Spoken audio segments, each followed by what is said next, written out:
All right, Karen, a little change of pace. Instead of talking to the head coach, we're going to talk to one of the assistants today. Karen Lafata, you came in with Carrie Lohr and with Darren McAllister, the three of you together. Let's talk about what was it that made you join the staff? Well, prior to coming here, I was coaching at Schoolcraft College, and Carrie was at St. Clair Community College. So for many years, we were battling against each other, and we knew each other from that circuit, and just we became really good friends, and it was fun. And Coach was hired here and gave me a call, and I couldn't have been any happier to have the opportunity to come here and support Coach Lohr and help her get this program going.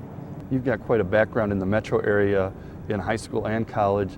Especially when it comes to the high school coaching, how much does that help you with recruiting and just knowing where to go to find the players? Well, absolutely. It's all about relationships in coaching and recruiting, and knowing the local high school coaches. I've been around a really long time coaching high school basketball in the area. I grew up in Detroit and then did all of my high school coaching in the metro Detroit area. So it's very, very important that you get out there and establish these relationships with coaches, and I was able to do that at Schoolcraft, so it's very helpful here.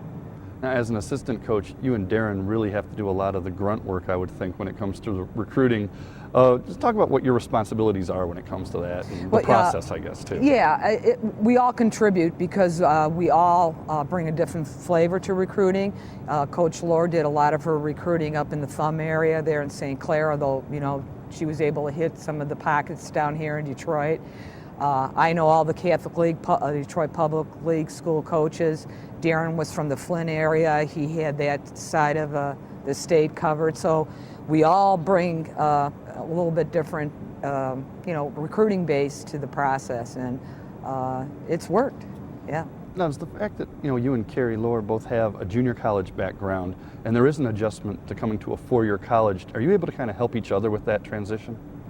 Oh yeah, it's been a tremendous transition in terms of what we were doing, at the community college. Really, we did it all there. So we were the trainer, we did the recruiting, we drove the buses. Here there's just a lot more support in terms of the academics and the recruiting and the training staff that's here, the strength and conditioning. It's just amazing the resources that we have here at Wayne State that helps us in our recruitment of athletes, but helps develop our players throughout the entire program while they're here. I have kind of a twofold question here. When you're recruiting a high school player, now you're recruiting them to play 4 years, whereas before you were looking for 2. So that's got to be different. But at the same time, the fact that you have had a background of coaching a player for 2 years, does that help with transfers? Because you're only going to have them for a couple of years, or does it matter? I think we might be more aware of the junior college players and some of the transfers. I don't know. A lot of times transfers are looked at because they're unhappy, want to come back home, and everybody has a different philosophy about bringing in transfers, and they got to fit. You have to have a need, so it's a balance that you have to find to find a fit for some of these kids that want to come back, and a lot do, and you can't take them all. So. Yeah, and that's got to be nice for this program, whereas a few years ago that might not have been the case. Now I would think you've got a backlog of people who want to be a part of this team. Yeah, it was amazing last year after we went to the Sweet 16, and all the phone calls that we received from people interested in transferring back home, and it's a good thing. Talk about your background here at Wayne State. You've actually got 3 degrees from Wayne State University. I'm going to guess that's a record for most degrees held by an assistant coach here from this university.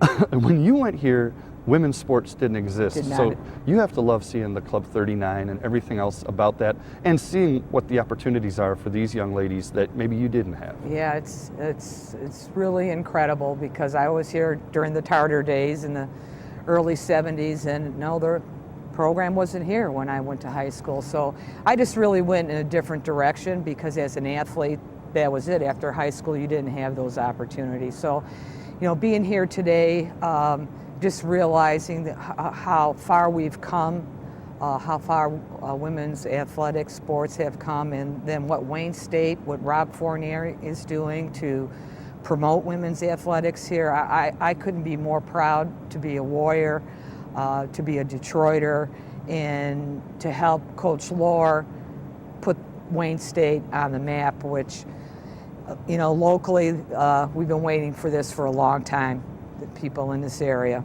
I know she's a little superstitious and she doesn't like to talk about this sort of thing, but it's got to be nice to see a national ranking, to see the team in first place as we speak, and see the opportunity that lies in front of you for the rest of the season. I like to tell her, and she's the same way with me. It's like, enjoy it. Just take a minute and just reflect on how we got here and appreciate it. But, now you have that target on your back, and we're all competitors, and we know that we got to get ready for the next day, the next practice, the next game.